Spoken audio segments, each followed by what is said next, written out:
up, everybody? What's up, everybody? Let's talk about it. It's April Dawn. What up, everybody? It's April Dawn. What up, everybody? It's April Dawn. Let's talk about it.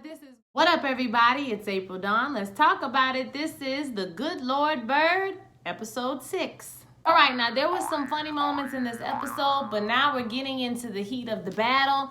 And I'm not gonna lie to y'all, I shed a tear. I don't know about y'all, but I cried more than once this episode. We're getting down to the wire. Everything's starting to happen. We already know what's gonna happen, y'all. I mean, all you gotta do is look it up on the, oh so accurate Wikipedia. You can Google this and you can see what happened for yourself. I already spoiled it, but hey, if you want to look that up, I don't want to spoil it anymore. You know what I'm saying?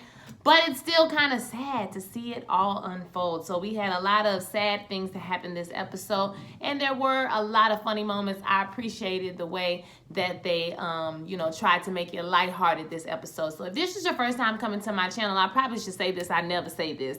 But I'm going to go into the episode in depth. We go pretty much scene by scene. We're going to go in depth, in deep dive to see what happened in the episode and what do we think about this episode. Okay, so I encourage you to put your thoughts in the comments. If I made a mistake, if I do something wrong, or if you have a different interpretation, I encourage you to put it in the comments so that we can all talk about it. Like, I love having conversations with you guys in the comments every week. So I don't want to waste any time. Let's go ahead and get into it. We start off this episode with a combination of Onion running back to where they were at the hideout to tell them the code that he forgot. You remember the code is who goes there, and then he says Jesus is walking. He forgot to tell this to Jason or whoever was going. I think it was Jason who was going to hold the railroad line so they could get out of town when they needed to get out of town. But he needed to know the code so that he can get the slaves off of there that the railman brought there, right? So we see this at the same time. We also see the men kind of going back and forth, and the black men are like, hey, what's up? How we know you out here? Like, why y'all out here? Y'all just doing what y'all daddy told y'all to do? Like, what's up? And he was like, for our 16th birthday or something like that, our daddy bought us some slaves. And they was like, so y'all had slaves? Wait a minute, y'all own slaves? Wait a minute. And they was like, hold up, they was white slaves. And he was like, what do you mean? He was like, he bought us some when he took over somebody, slaves and freed they slaves or whatever. He took them and he said, y'all could either work doing this or y'all could, be our slaves. So they decided to do that, but the white people didn't want to accept it or whatever.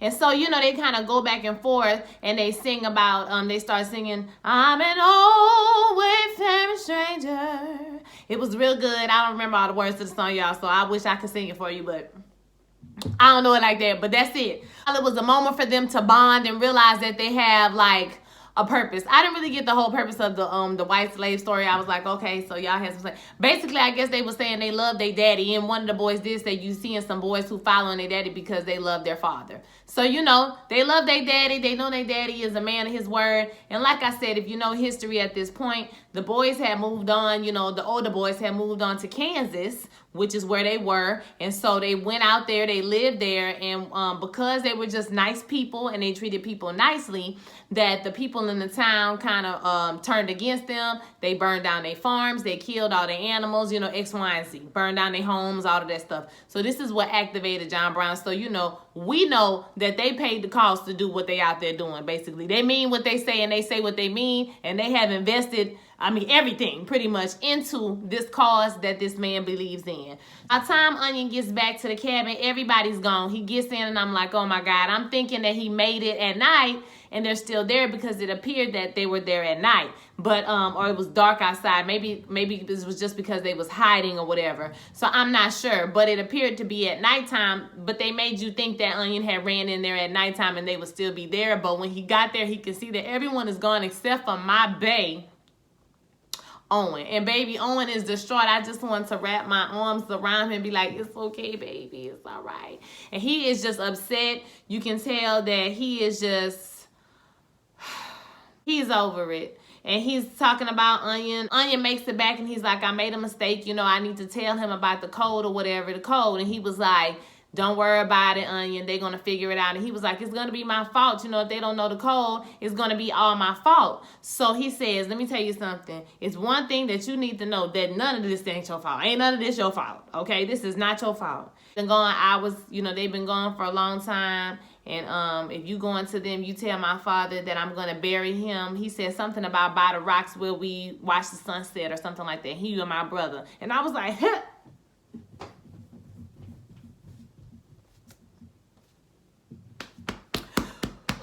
Be strong, April. Be strong. I started, you know, sweating a little bit on that part. I'm not gonna lie, because he was crying hard. Like he knew what time it was. He did. So now we at the compound, and this whole scene was set up to be like very comical. Like the mayor of the town is coming in. He's basically saying like, listen, you know, I got some hostages in here. You gonna let the hostages go? They going back and forth about hostages, and so they'll do like one hostage for if you gotta free this slave or whatever. So that's what they trying to exchange. And so it's breakfast time. So he like, listen, we hungry. You know what I'm saying? Can we get some breakfast or whatever? I give you a hostage, you know, can we get some breakfast? So the man was like, hey, you know, I'm a chef such and such. You know what I'm saying? I could be the I'll go out there and I'll make sure y'all have a good breakfast. The man was like, hell no, leave his ass up in there.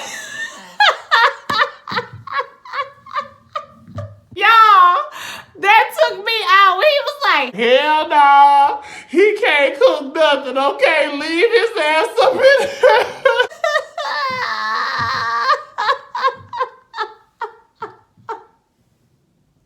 That was classic television right there, okay?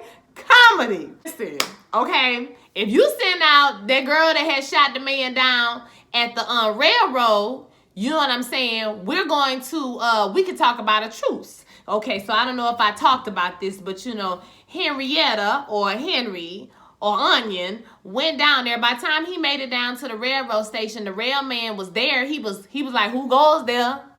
I say, who goes there? I say, who goes there? And Jason was just standing there looking stupid because he don't know the code. Now, Onion is running full speed at the top of his lungs or whatever. I mean, if he had skipped, you know, Owen monologue, he could have made it down there in time, baby. But he was running, baby. He was running down there like Flojo Honey with a prairie dress on, just out there just running. So he was screaming, you know, screaming a thing, but they couldn't hear him. So he blew the candle out. Homeboy's turn and he went to walk away. Now Jason kept saying, halt, halt. He said he thinking he trying to do something, so Jason shot him. So you think the beginning of John Brown trying to free black men and women is him killing a black man. That's what they talking about when they say you send Henrietta out, because they think that Onion is the one that shot the railman or whatever. But if you send him out, we gonna call the truce or whatever. And so Henry is like, listen, I'll go out there. You know what I'm saying? I don't want to go out there, but I'll go out there. If you want me to go, I will go. And he says, I would rather ransom my bones than send you out there. He is serious about him not being out there. You know, Henry's trying to tell him, hey, I don't think that the bees are going to come or whatever. And he was like, stop, you know, don't say nothing. Even Jesus has his doubts, you know. He sees the future and, you know, he sees that today is not the day that Onion is going to die. He says you need to pray. And he was like, well, I don't see that. You know, I don't believe that. He says you need to pray for faith and you need to load this rifle. They're getting ready for battle. You know, everybody is suiting up or whatever. It's the last stand, honey. So we see all the people on the outside. They are clearly well outnumbered. Shots started getting fired. Everybody is shooting. Everybody is, you know, getting shot. Onion is helping to reload the guns or whatever. So they have to leave. The man is saying, listen, we got to leave now. If we want to get into the mountains, we have to go right now. Now John is telling everybody, hold their positions. He's telling Onion and somebody else, Robert, to go find and Cook, I think, to go find Owen and bring back, you know, the bees or whatever. Get the bees together so that Owen can bring them in and do like an attack from the back. Black man, he's saying we gotta go,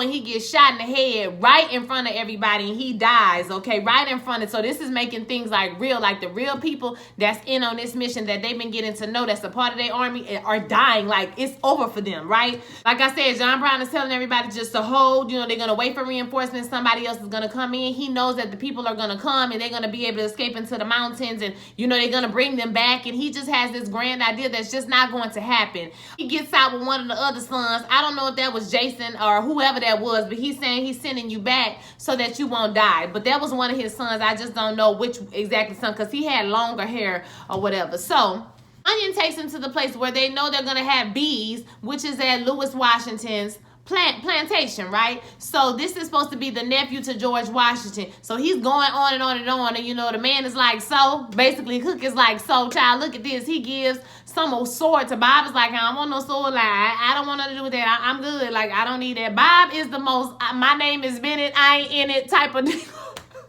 I done met my entire life, okay? Whatever his name was, the slave that was there in that house, he was like, be a man. He's telling the man, be a man, act like a man or whatever. So he says, you're going to tell them that the insurrection has busted loose. Go down to there and you tell them that they're all going to come out, anybody who wants to come. And he was like, I've been good to you. I've been good to you. He said, you've been good to me. And this when he pulled out there and knocked him over his head because he was like, where is my mama? You sold my mama. Where's my mama? Talking about you been good to me. Well, you ungrateful. Well, Bob is concerned because they getting all these slaves together. And he was like, we about to take them back into the fight. Like, do you know where we about to go back into? So we gonna have to fight to get back in there. Cook is like, no, we're not gonna fight to get back in there. We're gonna walk in there with the colonel. Because guess who we got? We got the colonel, honey. He's telling the colonel, look, you're gonna say I'm here to exchange my Negroes and myself for these hostages. That's what you gonna go up in there and say, okay? And that's all you gonna say. He was like, I don't think I can do that. He was like, okay, well, I'm gonna have to bust a charge up in you.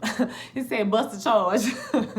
That was cute. Early in the episode, they did ask Cook why he was there, and Cook said that he was, that his father fought with this person and, something this and that person. You know what I mean? So he had people in his family who had fought. So, he bought their life, basically. This is his destiny. He, them, they going off in the carriage. They riding through. They going real fast because they trying to make it back to Harper's Ferry, right? So then we see some men come behind them. This is a shootout, baby. So they shooting, everybody ducking, everybody moving. The man, he going behind. They doing it. So Bob looks at him and he looks at Onion and he's like, I wanted to believe, but I can't. And so Bob opens the door and he falls out. So this is basically like an attitude, I'm sure, of a lot of people of that time. Maybe some black people was like, I want to be free. I want to try to do this, but this is going to fail. Now, sadly, Bob probably made the best decision out of everybody in this whole show, which would have been to leave and try this another time. Do it a different way. Wait a year or so, wait a little bit, a while. But I understand that you're saying wait like people not in bondage. I get the urgency of let's do it because we need to get these people out of bondage, but it could have been planned better. It could have been executed better. So they say by the time they got into the town, into Harper's Ferry, all the white people were so happy, child. They thought that George Washington was coming in to save them, honey, from these crazy Negro-loving people out here. So they get back into the little, the place where they got all the hostages or whatever. They got the man in there. He done traded himself for some hostages. And so they said that, they welcoming everybody. They welcome the man, the slave from the plantation or whatever. I think his name was Jim. I think that's what it was. So he says, you free or whatever. You don't have no master. When he said something about Master Washington, he was like, you free now. You ain't got to say no master. Like, you done. You free. He ran out of ammunition and the men are dead. That was when he was telling Jason, we need you to go back to the thing, go back to the bridge and hold the bridge. He was like, we ran out of ammunition and yeah, all his men are dead. It's just them left. And he was like, we need to leave now. We keep saying we need to leave right now. We need to leave now. So then he started screaming about why is Onion here? Onion came back on her own, right? So on his own. So he's screaming at the top of his lungs, no, no, no, no. Like Ethan Hawke did a amazing thing. He doesn't want this woman, this girl to get sacrificed or whatever. And so he's like, it was amazing. Like his acting was, it was like brilliant. And so he says he's supposed to be hiving bees. He's supposed to be safe, in safety. They said, well, she wanted to come back. We couldn't do anything. He tells Onion, listen, the fighting has gotten dirty. I guess I'm happy to see you.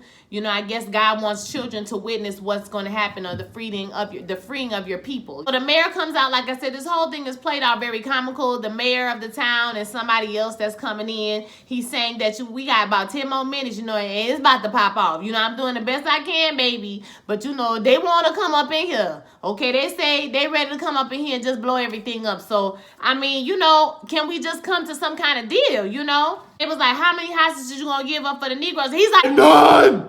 And we was like, wait a minute. I thought we came here to negotiate. I thought that was the whole plan, that we came here to negotiate. He was like, nah, fam, we ain't come here to negotiate. I ain't giving up nobody. Y'all free all the slaves, period. He was like, listen, I'm coming to you as a friend, but Man, I'm trying to tell you, man, they finna come. Listen, the feds is coming. They on their way. Like, you ain't gonna be able to do nothing when they get it. They coming. like Slavery is a crime. I am not insane. And anybody who thinks I'm insane is insane. And then somebody come up and say, is this a Negro up in there named Copeland? And they like, is there somebody up in here named Copeland? Hey, somebody, Okay, I'm Copeland.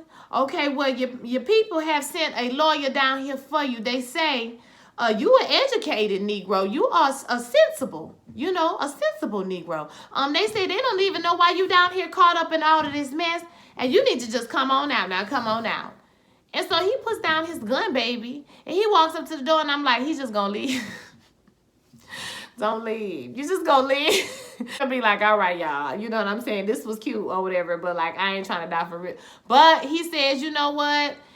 He tired and they better not teach nobody else how to read, baby, because they're gonna start reading the Declaration of Independence like he did. He good. He ain't going nowhere. And they was like, come on out here, man. Now, don't do that now. This kind of was made by white men for white men. You're just better off in our care because we're going to take care of you, okay?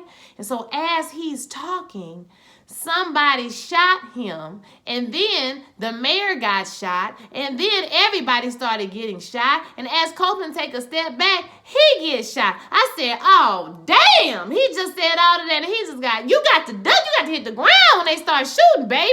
Basically, I'm like, baby, it's about to be over for y'all. So they go to fighting or whatever. They fighting. Washington is like, it's about to be over, baby. Okay? When they get his done, we gonna die, and we all gonna die. He's just going on and on and on. And so Brown tells Cook and Jason to get the prisoner and exchange a prisoner for like a thing, I guess maybe to stall or something like that. And so they waiting for Owen to bring in the reinforcements. So they get a woman and they go to bring her out. He's supposed to come in with the bees. So, they get a woman and they bring her out. So it's Jason and Cook, right? So they have the woman in front of them, but once they get to a certain point, the woman runs away. So now they don't have no cover. What I didn't understand was why they took the woman out so far. Why they didn't just go send her out the door and just let her go to a certain extent. You know what I mean? Like they went to a certain extent where they could get back inside. So Cook gets shot. I thought that was Cook, or maybe it was somebody else. If I'm mistaken, y'all, please correct me in the comments. But he gets shot. Somebody gets shot, and he dies. But